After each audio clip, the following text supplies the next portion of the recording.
Hello and welcome, everyone. Today we are talking about self-coaching for mental well-being. This session is practical, it's compassionate, and non-clinical.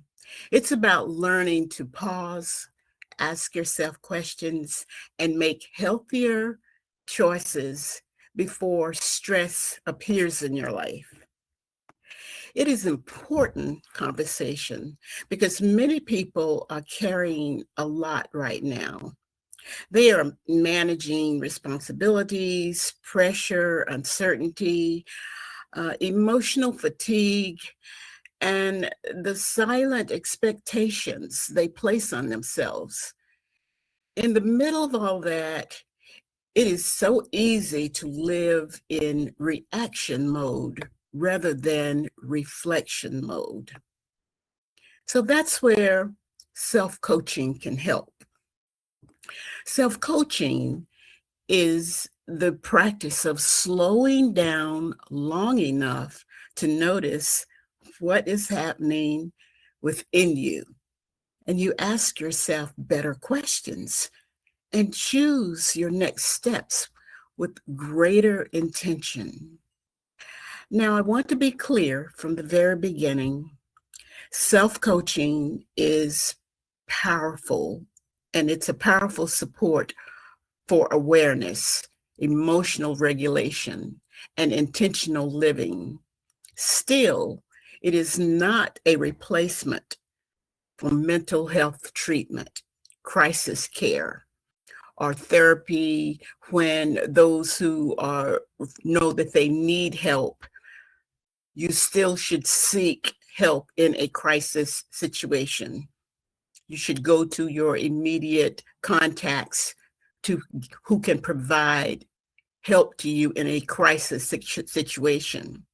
What self-coaching can do is help us become more aware, more grounded, and more honest with ourselves.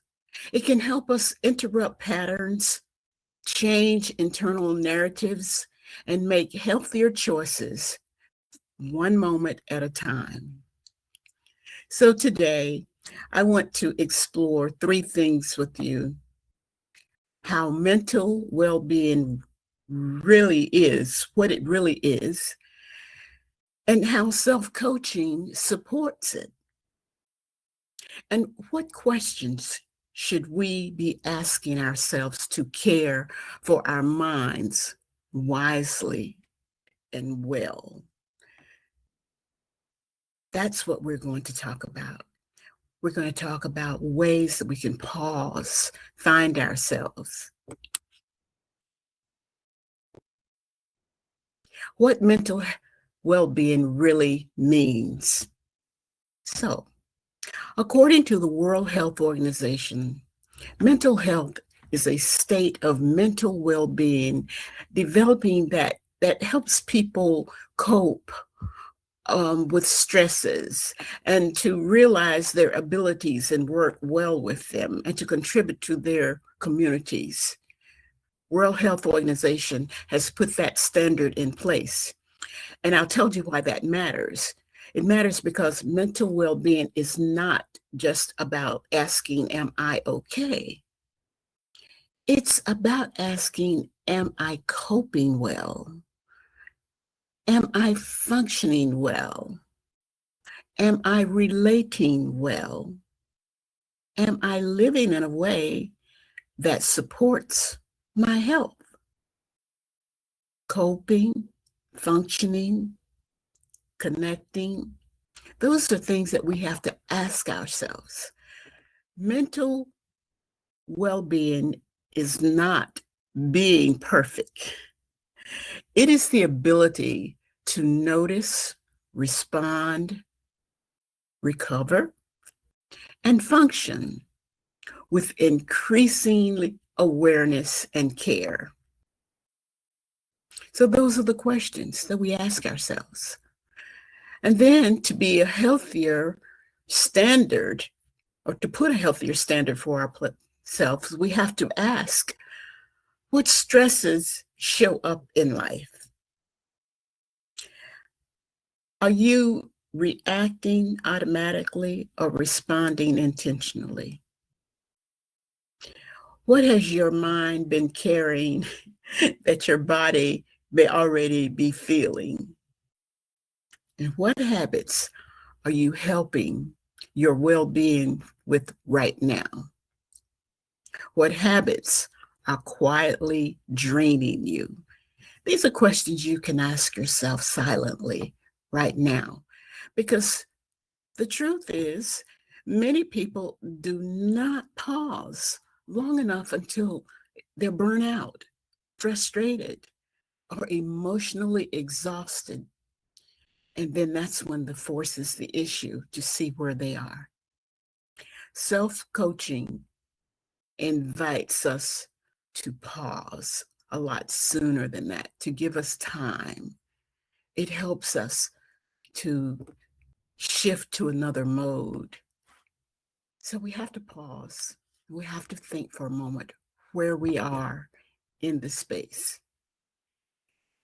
Self-coaching begins with awareness, awareness before action. Many people try to fix what they have not taken the time to understand. And that rush to solutions can be forceful. You say, I need to be more disciplined. I need to stop overthinking. I need to push harder. I just need to get over it. But effective self-coaching asks us to slow down and to get honest before we get busy. The CDC guidelines, as I researched this on managing stress, encourages people to identify stressors. And you can notice them from your reactions. And then you can use healthy coping strategies that align beautifully with coaching and that they're non-judgmental. So it's like a transition. You cannot coach yourself well if you are constantly attacking yourself. Awareness grows into honesty and you begin to trust yourself more. It's not a harsh step. It's an easy step when you learn to trust yourself. Self-coaching is curiosity. It's not criticism.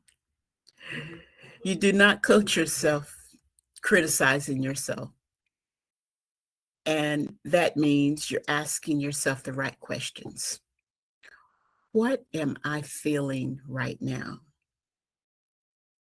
What triggered this response? What story am I telling myself?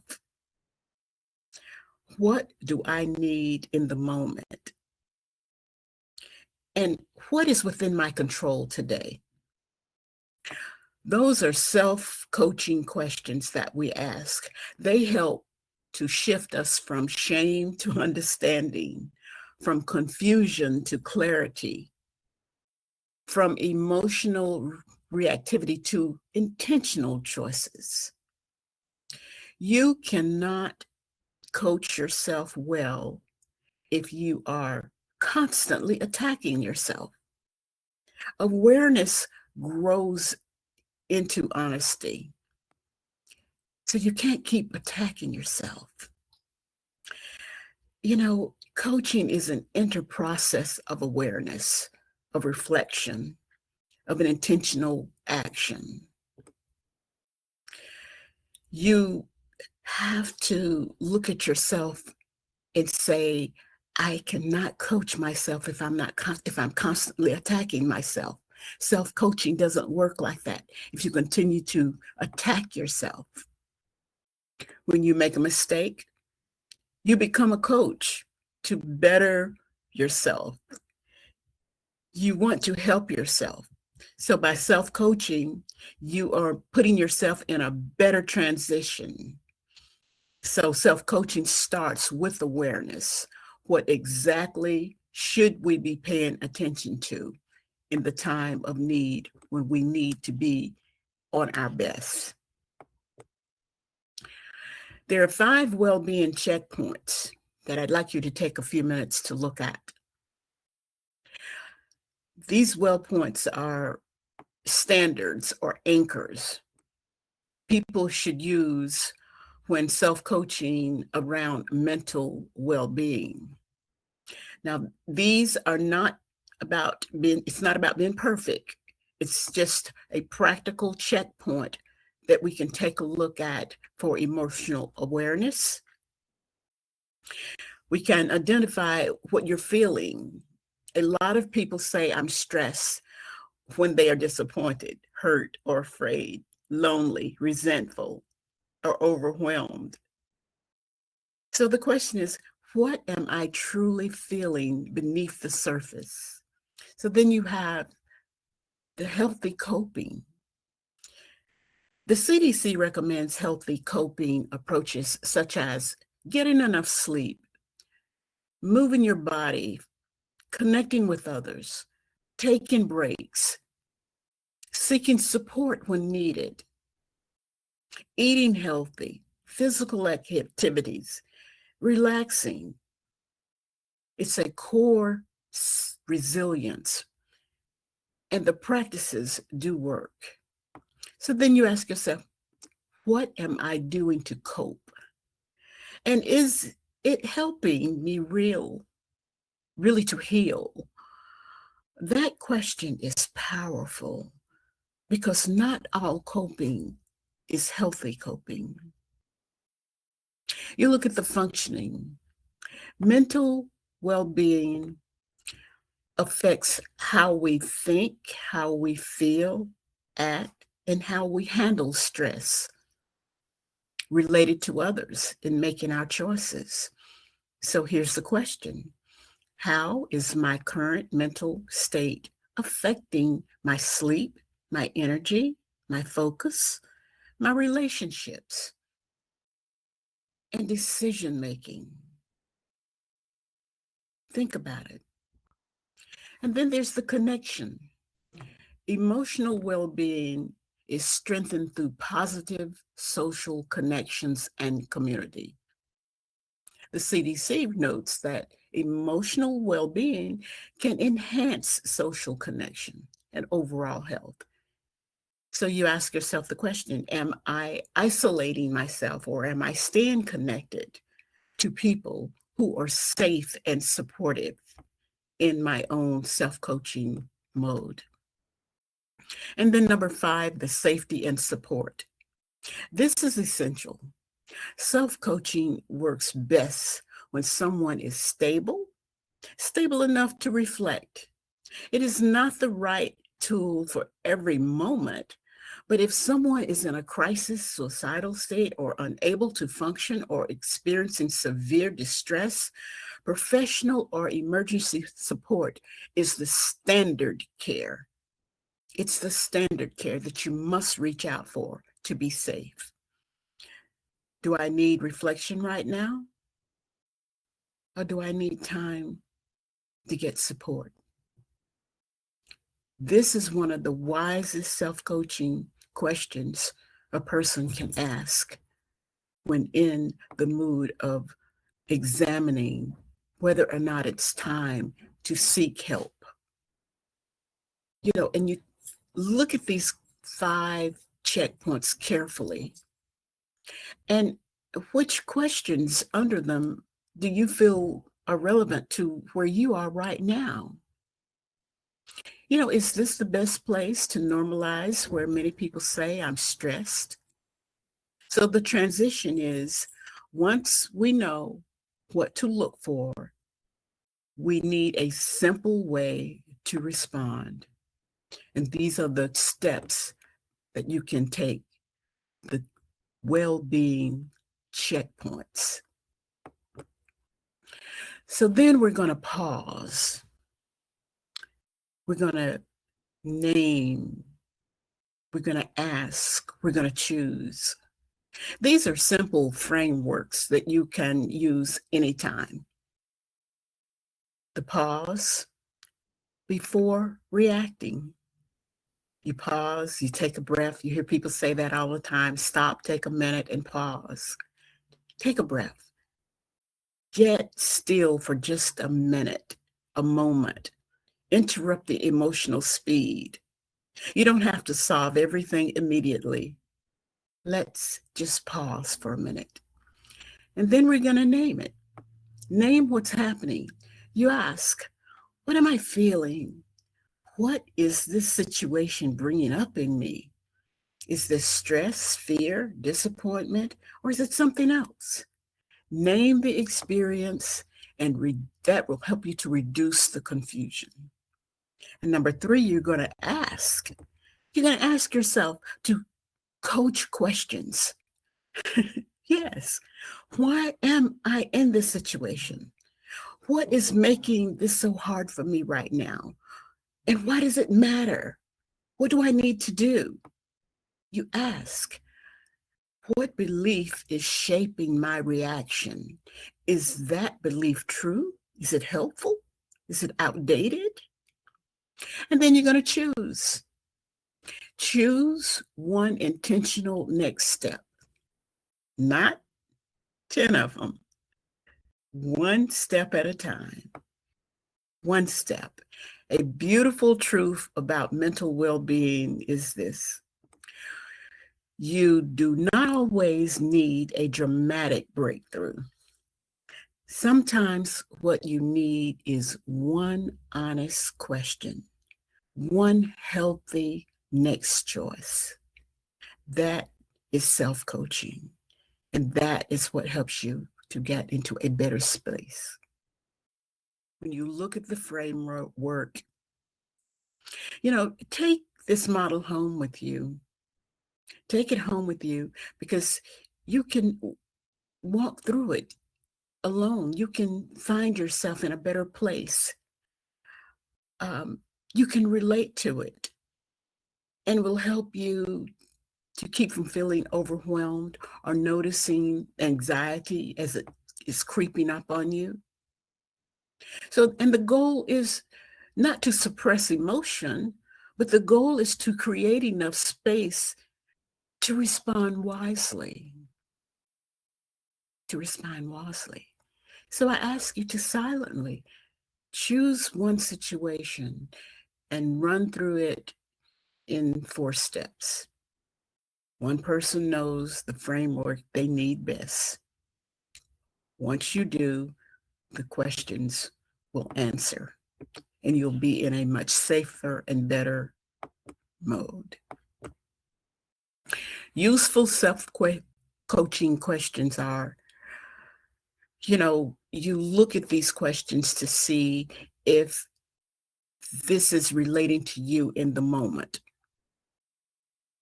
This quality of your inner questions shapes the quality of your next choice. As we talked about making choices and taking steps, this is where you pause again and you use these self-coaching questions.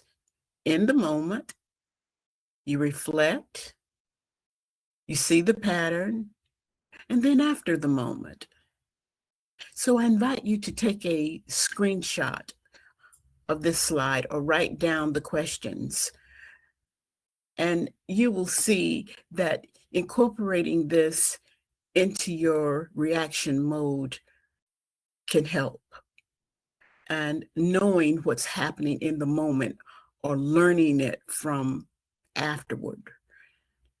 And remember, self-coaching is not only about getting immediate relief, it is about a pattern of recognition over time. And you're not alone. So once you see a healthier way of coping with asking these questions, then you can see the in the moment and after the moment to help you from one choice to another. Now, here's a healthy coping blueprint. You create a healthy coping blueprint that works for you. And that may be taking a walk, setting boundaries, make sure you're getting enough rest, asking for help, changing your self-talk. How do you talk to yourself? Do you love yourself? And then positioning a decision until you are calmer. Making an appointment with a therapist or a doctor as needed. This is all into self-care. And that's how you're coping with in recognizing your own standard of self-coaching. You look at a healthy coping blueprint to help you. The beautiful truth about mental well-being is this: you do not always need a dramatic breakthrough. Sometimes what you need is one honest question and one healthy next choice. That is self-coaching. So I want to slow down for just a minute before I close. This is the take-home model. I hope it relates to you in some way with these examples when you are frustrated or overwhelmed or feeling anxiety coming on. The goal is not to suppress your emotions again. The goal is to create enough space to respond wisely. Once you know your framework, you're better to use it inside yourself. When self-coaching is not enough, I want to stress this point. For mental well-being and to be responsible, self-coaching is supportive. But here are some questions again that you should address when self-coaching is not enough. How do we know when reflection has turned into something else? Rumination. Are you asking self-coaching questions? Do you want to grow to get better? Do you want to avoid this from happening again? These are signs that tell us we may need professional support. When self-coaching is not enough, when the boundaries are not enough, that is when you reach out. You reach out to get some help so that in real time, you do seek information before crisis mode goes into something more. So I gave information for you that will be helpful. It's simple support plan, the boundaries that you set. Again, self-coaching is a tool for support, awareness, and intentional action. It is not a substitute for treatment when treatment is needed. Wisdom includes knowing the difference. As I prepare to close, I want you to know that in the self-coaching state, as you go through all the healthy steps, you ask the question, self-coaching for mental well-being, it's not about becoming perfect or your own perfect expert. It's becoming more honest with yourself, compassionate and intentional. And you just have to sit down and have that conversation with yourself. You pause and you say, this is where I am. If self-coaching is not working, I do have the space to outreach, the resources to outreach. Self-coaching is learning to notice your thoughts. It's learning to hear your emotions without letting them drive every decision. It's learning to ask yourself better questions, to live from clarity to constant reaction. Here is my contact information to connect with me. I invite you to take a picture of this slide screen and connect with me. There's a free ebook on my website. I invite you to go to gloriasloan.com, download the free ebook, Everything I Want, Nothing That I Don't. You see the barcodes to connect with me. on all social media outlets. There's more information on my website and on all of my social media outlets, as you can join me on the Gloria Show every other Tuesday, where I always talk about more ways for personal development and growth.